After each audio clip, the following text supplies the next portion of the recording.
And he's going to be telling us live on this stage here. That is why we call him the Now. Ladies and gentlemen, he has traveled far and wide. He chose music as a career, not be beats, but you know what he do. Can we make some noise and make welcome? Labule. That makes it what? Labule now.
ọ̀rọ̀ tí mo ń bá lọ lọ́wọ́ orí ni ègbé ni ta fi ń dádé owó orí mi gbé mi sórí lábúlé la ṣe wá síbí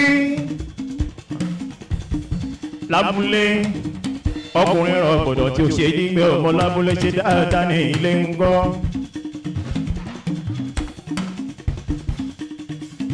Mi ò mọ̀ bó ṣe ń ṣiṣẹ́ ọ̀nà ara tó ní báwọn lu àgbọ̀n máa ní miraculous Bata o. How excellent is your name. How excellent is your name. Jehovah nísìnyí ọlọ́run wọ́pọ̀ fọ́rọ́. Without content, I said many na packaging. Without content, many na packaging. Without content, no be everything. Many na packaging without content. No be the real face be that or na packaging. 1, 2, 3, 4. Them go dey do say them know too much. Oh ho ho, ah ha ha. Na so fake nyanga.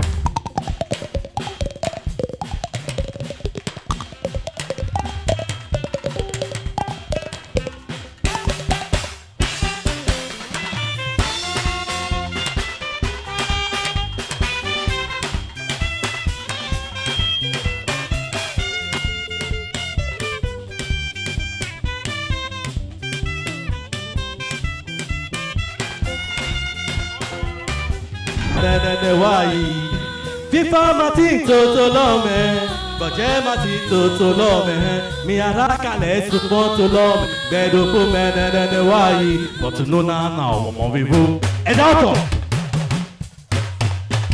Labule. Yóò sì dá lọ́jọ́ kan tá a bá lè. Yóò dá o. Ẹ̀dá ọ̀tọ̀ àníṣe yóò sì dá lọ́jọ́ kan tá a bá lè fọwọ́sowọ́pọ̀. Yóò sì dá lọ́jọ́ kan tá a bá lè fọwọ́sowọ́pọ̀.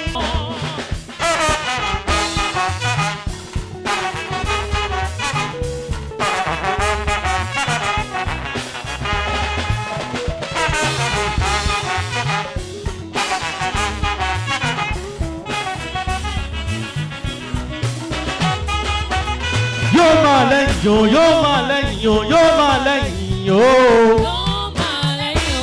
Ọ̀rọ̀ yìí yóò máa lẹ́yìn bó pẹ́ o bóyá. Ọ̀rọ̀ yìí yóò máa lẹ́yìn bó pẹ́ o bóyá o.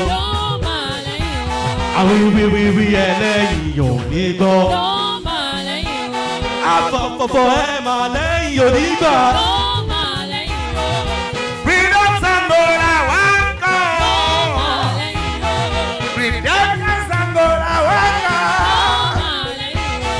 Old pirates, yes, they roll out. So that to the merchant ships.